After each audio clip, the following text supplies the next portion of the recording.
What's up guys, therein here, and I just got finished watching the live stream of the Bethesda E3 2019 press conference. And this is going to be my initial thoughts on the matter. This is a largely improvised response to what I saw in this conference. I've got an outline of points that I want to cover here, but it's not going to be scripted verbatim. In a couple of days, I'm going to make a revised version of this video that is going to be much more prepared, much more scripted, but for the time being, this is just my rough thoughts on the matter. So if I'm stumbling over my words, like you've probably already heard me do a couple of times already, that's the reason why. Anyway, one thing that I had to roll my eyes at the very, very beginning was that they said that a pre-show would begin at 5:15 p.m. in the Pacific time zone, but it never really did. Instead, they just showed a title card and then played some generic-ass music. Look, that's fine if you want to do that. We didn't come for the pre-show. But then don't promise a pre-show if you aren't going to give us one. I mean, that's just common courtesy. So that right off the bat is something that I kind of found annoying. So anyway, after that, they started playing some clips of various Bethesda developers telling them that our feedback challenges them and that they appreciate that. Most of Bethesda's current developers started out as their franchise's fans, hence the slogan, "We are all Bethesda." Now, I have to admit, that kind of made me feel a little warm inside. It almost made up for the false advertising about the pre-show. So as we begin the press conference proper, Pete Hines is the one who actually gets called up to the stage first. I gotta admit, I was expecting Todd Howard. However, I have to admit, this is the first E3 Bethesda press conference that I have watched from start to finish, so maybe I'm just not used to how these things normally work. I've seen plenty of Nintendo press conferences back when they actually gave press conferences in front of live audiences, and I was just kind of expecting Todd Howard because he's the guy who usually gets the various clips played of those E3 press conferences. Anyway, Hines promises that Doom Eternal will be the big announcement for the evening, so I assumed that was going to go on last. Spoiler warning, it does go on last. Anyway, after about a few minutes, he finally announces Todd Howard, who now takes center stage. He says that he's impressed that we're still here. I can't really tell if that's because we hated Fallout 76 so badly that we didn't have any more faith in Bethesda, or if we were so addicted to Fallout 76 that we couldn't put the game down to come and attend the press conference. I mean, at first he says that at one point he says that the game has about 60 million people playing it. Then he admits that the game got a lot of well-deserved criticism, so I'm kind of torn as to exactly what he meant when he says he's impressed we're still here. Anyway, he mentions that modern Fallout 76 players will actually leave purified water for newbies to sort of like help them out or something. Anybody who plays Fallout 76 knows if that's true or not. Anyway, on with the press conference. At that point, Craig Lafferty and Matt Carafano now start speaking. They say that ESA will have its biggest update yet. However, this update promises a Dragon quest line. I'm kind of concerned here. This seems like it's gonna shit all over the lore of the Elder Scrolls. Dragons shouldn't have been seen in Tamriel since the Dragon Wars, which were long before the events of Elder Scrolls Online, right? Oh, and Elder Scrolls Blades is now coming to the Switch this fall. Whoop-de-doo!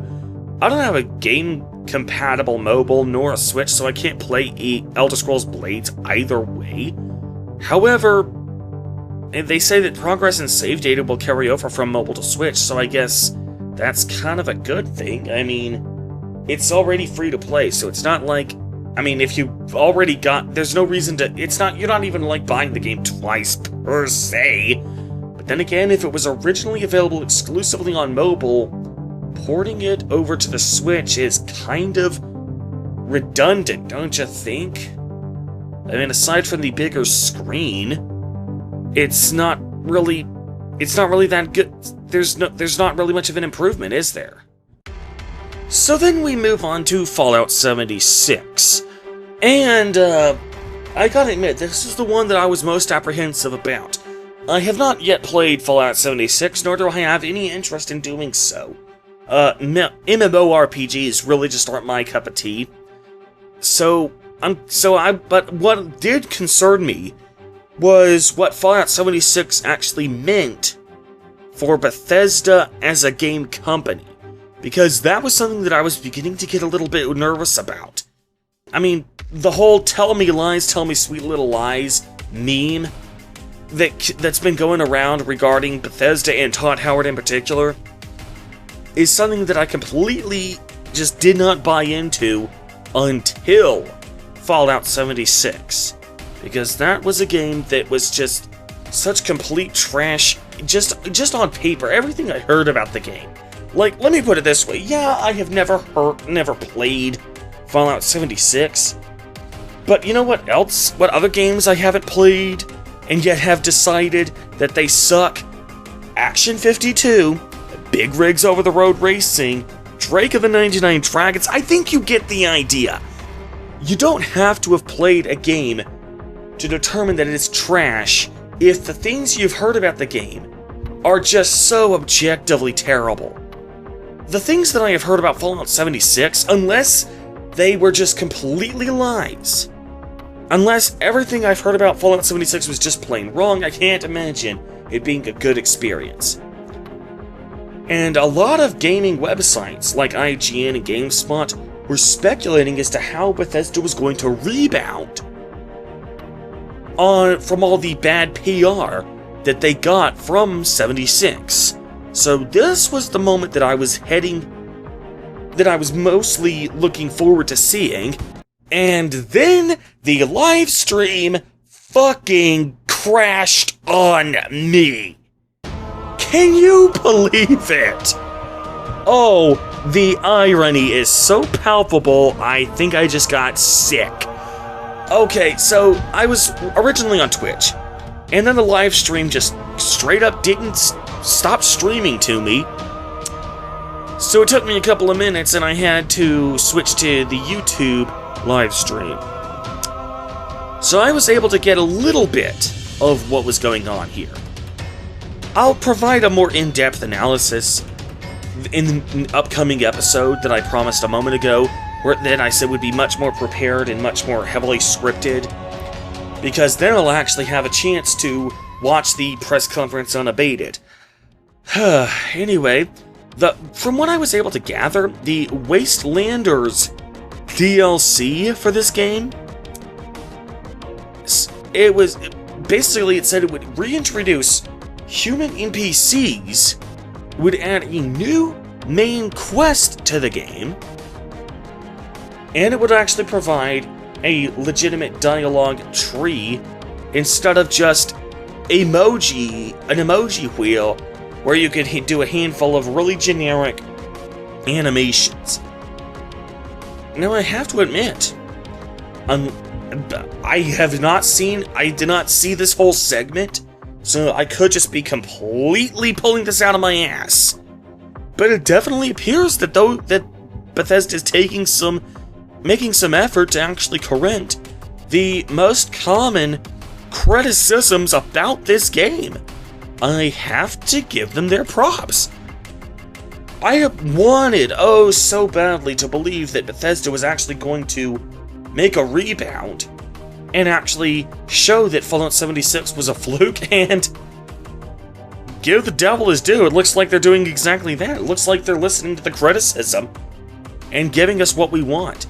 The main quest, it seems, is going to be about, it looks as if, and I'm just basing this off like maybe a few seconds of the trailer that I was able to see, but it looks as if it's going to be the survivors of the Scourge.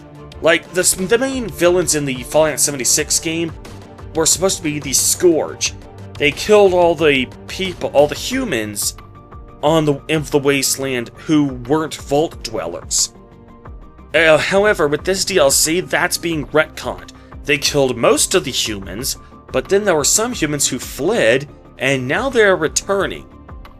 So it looks as if the new main quest is going to be the war between the vault dwellers who are looking to repopulate the world and the survivors of the Scourge who are looking to hold on to the world they already have. So there's going to be like a bit of a civil war between humanity or something. Because, the NPC humans are like, hey, we were here first. We just took a vacation. And then the Vault Dwellers are going to be like, no, you abandoned your homes. You gave them up. It's ours now. So that could actually be kind of interesting in maybe I might watch a Let's Play of it sort of way. Again, I'm not going to actually be playing this game myself. But then they also said something about a nuclear winter was free to try. Again, it was going to be free to try for a week, starting tomorrow. Again, if I had actually been able to see the whole section here without the stream crashing, I might be able to give some more thoughts on it. I'm sorry, but that's just the way it is. So then we move on to a game that Bethesda isn't developing, but they are publishing. The developers are a company called Tango Gameworks, owned and founded by a guy called Shinji Mikami. I hope I'm pronouncing that right. I suck at pronouncing Japanese names. So he announces a new game called Ghostwire Tokyo. He doesn't even tell us much about the game. Apparently somebody called Ikumi Nakamura talks about the game in more detail. It's a new, quote-unquote, new kind of action-adventure game, though damn if they're going to be vague as to what exactly that means. They don't even tell us any real specific game mechanics or anything. Basically, they just tell us the plot of the game.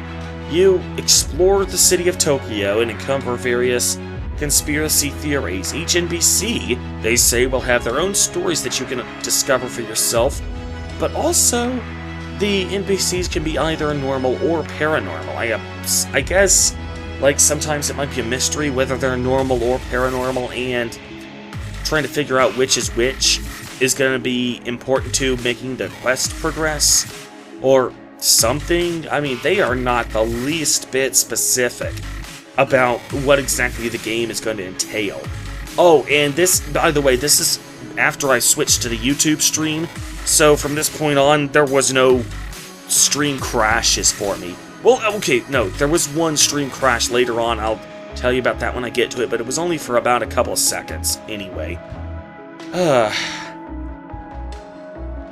So, the trailer suggests that people will be disappearing. Like, there was a clip in the trailer where I saw the top of an escalator and some woman's high heel was stuck in the top, suggesting that she had just gotten snatched and that she just disappeared while riding the escalator. And so maybe the main quest of that game will be to find out why people are disappearing and hopefully bring them back. Though I'd like to know what the gameplay is about. Alas. So after that, another guy named Matt Ferror takes the stage. He's apparently working on Elder Scrolls Online. Now here's something that I don't quite understand. Maybe some ESO fans can explain this to me. Elsewhere is supposedly a recent, or maybe if it's even an upcoming DLC for Elder Scrolls Online, but wasn't the vanilla game supposed to feature the entirety of Tamriel already? Like, back when the game was still in development, I thought that was part of the hype. For the first time since Arena, we actually get all the provinces of Tamriel in one game. Anyway, new world. There's a new premiere for the Elsewhere DLC, and it shows some fairly awesome dragon fight choreography, including jumping to dodge a dragon's tail attack, and some dragon back climbing that it clearly has drawn inspiration from Shadow of the Colossus. Will these slick moves be able to be replicated in-game? Will they actually be part of the dragon fight?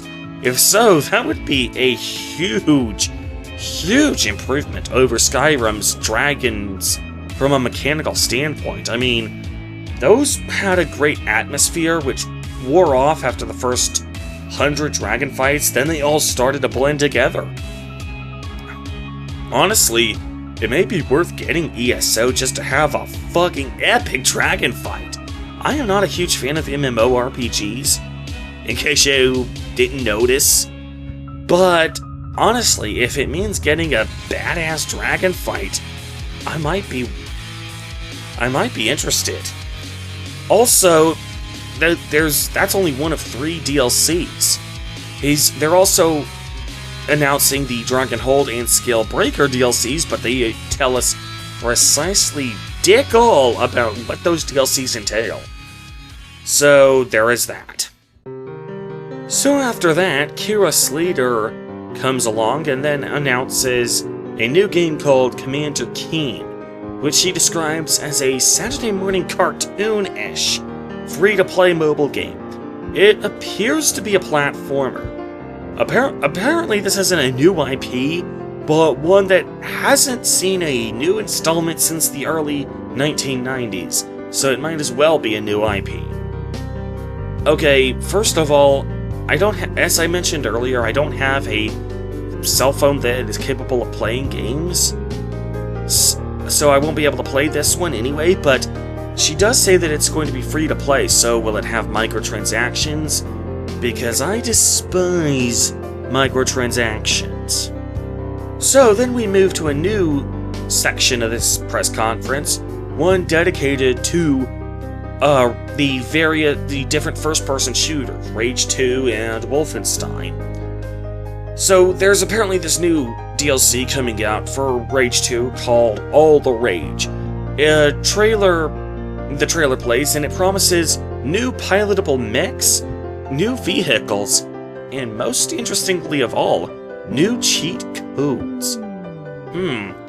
I mean, I knew that Bethesda's developers' console commands could be used as cheats, but they were never originally intended that way. They were just used so Bethesda could test their game out before releasing it, and then they just never got around to removing the console from the games. Apparently this new DLC is going to have entirely new cheat codes that are literally intended to be cheat codes. So that's kind of interesting. There's also a second DLC for Rage 2 called Rise of the Ghosts. Again, new mechs, new vehicles, new cheat codes. But it also promises new enemies, and also includes a new story and new gameplay modes. Right along with massive multiplayer online RPGs, I am not a huge fan of first-person shooters, so I am most likely going to give this one a pass. I'm mostly mentioning this mostly because of the fact that there's going to be new cheat codes, and that Bethesda is actively providing us with cheat codes. And it's not just the developer's console being used in a way that it was never intended. Okay, next we got something that I kind of find a little bit racist. The guy who's talking about Wolfenstein has a German name, and I can't tell if it's supposed to be a German accent. He's got some kind of an accent. Is it supposed to be a German? Is he German? His last name is Gustafsson, which is clearly German, but then his first name is Jerk. The fuck? Okay, seriously, the fuck? I mean, if this was just meant to be in jest, I mean, yeah, he's German, and he's talking about a game where you kill German people. And he is literally called Jerk. I'm sorry, but Bethesda is the jerk here. That is fucking racist.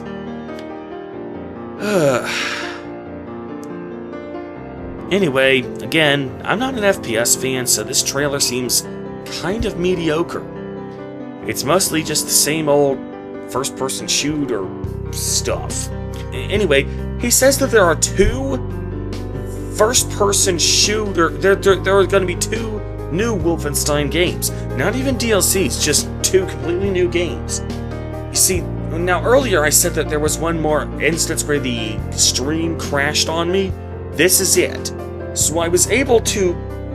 I came back in about halfway between the point where he was supposedly talking about young blood.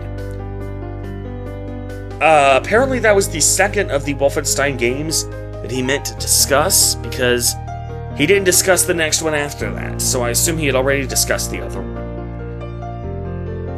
Anyway, some more people come along.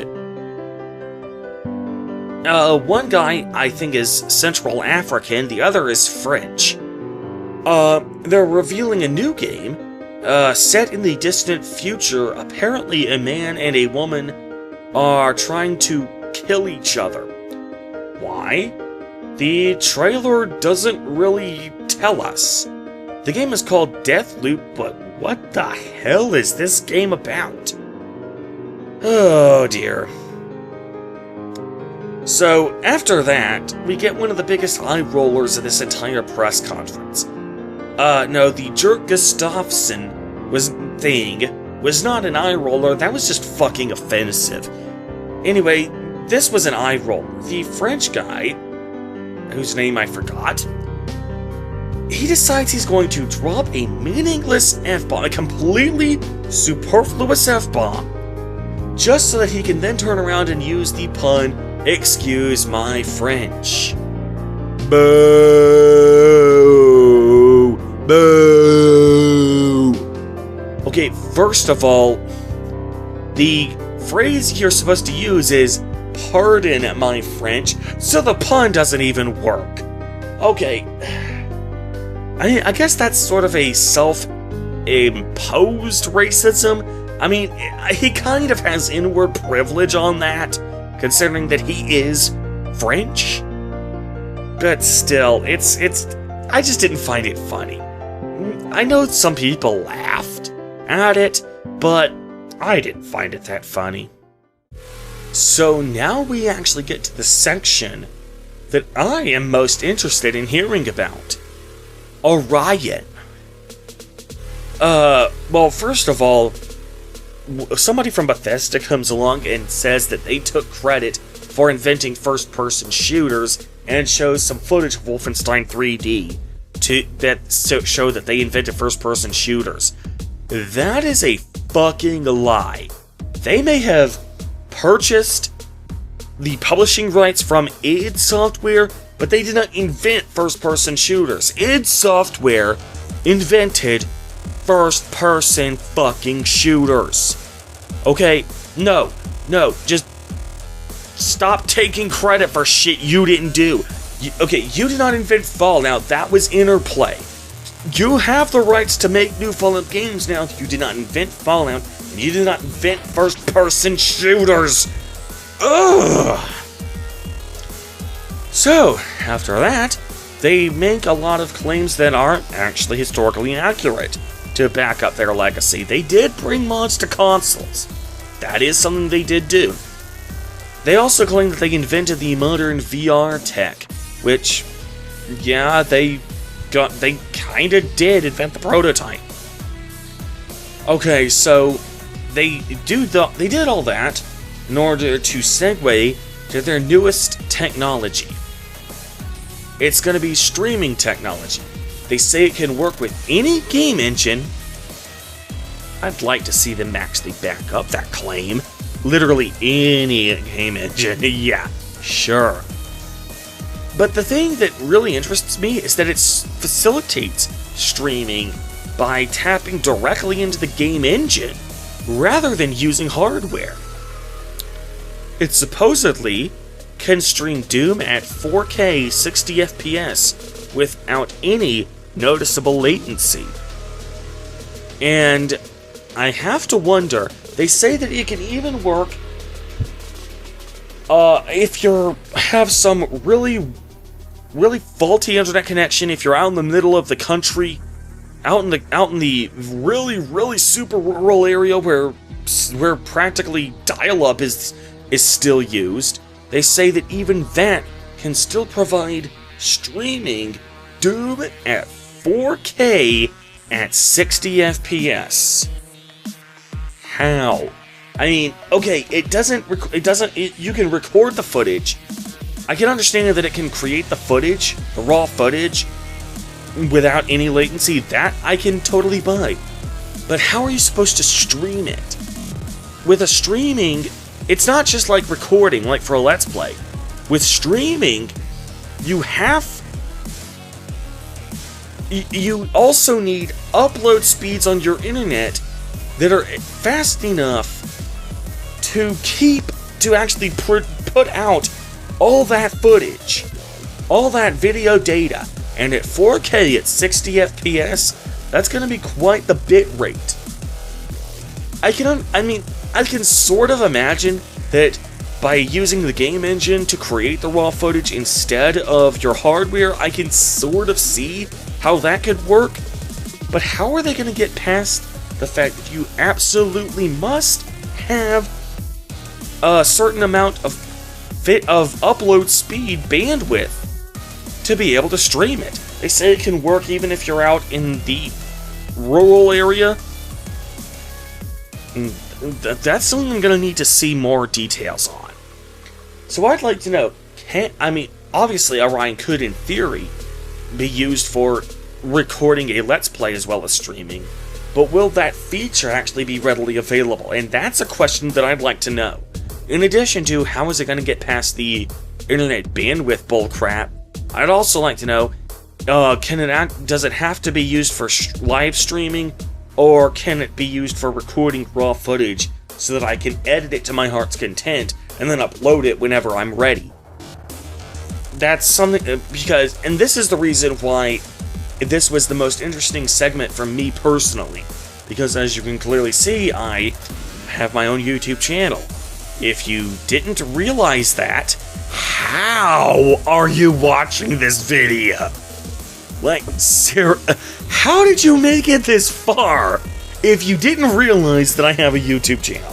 So clearly this is going to be pretty interesting for me. So now it's time for the main event, Doom Eternal. Pete Hines said that this was going to be the big announcement, and it did indeed come on last. So, the directors for the game said that they are going to be, they aren't just making a game world, they're making an entire universe. Unless they're talking about a purely story-focused world building, I don't see how that's possible. Now, earlier they said that they weren't looking at what was possible today, but instead are envisioning what will be possible tomorrow. But even then, how can creating a literal entire universe, how could that ever be possible? I mean, how are we gonna be able to load that much data onto our computer's RAM without it exploding? Anyway, this time you play as the Doom Slayer rather than the Doom Guy. Weird choice for changing the protagonist. I never played Doom, but I do know that Doom is that you just play as Doom Guy. He doesn't even have his own name, so weird choice there. Anyway, the second trailer suggests that there's going to be some first-person platforming elements in addition to the shooting, almost like Metroid Prime on the GameCube. If this game had a good story, I might be interested, considering that I do like some platforming to it. However, Dark Souls also had supposedly great combat and gameplay to it, but I still couldn't get into it. Once in a blue moon, usually with platformers, I can enjoy a game based solely on gameplay alone without needing a good story, but for the most part, I do need a good story. So, the developers promised engaging combat with every enemy being different, but again, I need a good story to really get me invested in it. The second and third trailers show various power-ups and even one-ups hovering in mid-air. So, it's almost like an arcade, almost like a early to mid-90s feel to it. So I don't expect realism or even immersion. So, the third trailer was almost entirely just one great big battle, so I don't really expect much of a story, unfortunately. Now, here's the part that comes the closest to actually piquing my interest. The Doom Eternal is going to have a multiplayer mode. It's going to be a unique type of multiplayer mode. It's basically a handicap match between two demons versus one Doom Slayer. Each character will play completely differently.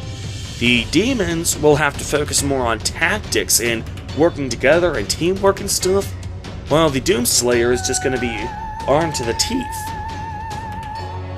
This is honestly kind of interesting for me. I'm kind of reminded of the old Spies vs. Mercs multiplayer feature from Splinter Cell Pandora to Mario and Splinter Cell Chaos Theory. Oh, you can't even play that mode anymore because it was only available exclusively online, and the service for both on the PC and the Xbox no longer supports those games. So you can no longer even play those modes, but oh god, they were fun. If I was ever going to get this game, even if it were free, first of all, it would have to be like less than $10. And then the only reason I would get it would be to play this multiplayer mode, because that seems like the most interesting. And so with that, Bethesda's E3 press conference came to a close. So Bethesda appears to be making up for the Fallout 76 controversy. They're releasing a DLC that's going to rectify most, if not all, of the most common complaints about the game. The Elsewhere expansion looks to have awesome dragon combat, if only the things we can see in the trailer can actually be done in-game.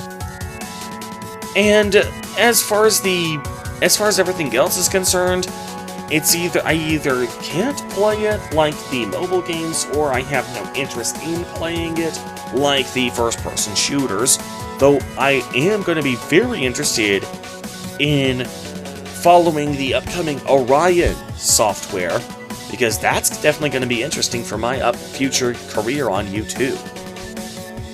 So, as I said at the beginning of this video, my thoughts right now are not etched in stone.